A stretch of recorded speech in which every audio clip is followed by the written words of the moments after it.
আব্দুল আওয়াল খাবার খেয়ে যাও। দূর ভাল লাগে না, প্রত্যেক দিনে ভর্তা ভাত খেতে ভালো লাগে নাকি? তুমিই খাও, আমি চলে গেলাম। খিদে লেগে গেল, কি করব?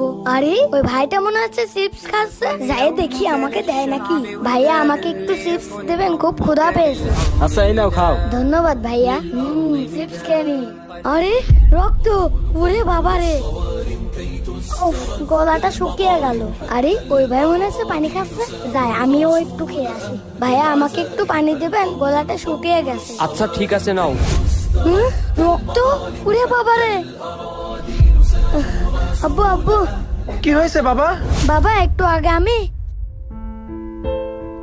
তুমি তো দেখেছো ফিলিস্তিনের ছোট্ট ছোট্ট শিশুরা খাবার না পেয়েও আল্লাহ শুকরিয়া আদায় করতে ভুলছে না, অথচ তুমি সকালে খাবারকে অসম্মান করেছো। হয়তো এজন্যই তোমার সাথে এমনটা হচ্ছে। তোমার সামনে খাবার যেটাই থাকুক না কেন, সেটা খেয়ে আল্লাহ শুকরিয়া আদায় করতে হবে। ঠিক আছে বাবা, এখন থেকে আমি সকল পরিস্থিতিতেই আল্লাহ শুকরিয়া আদায়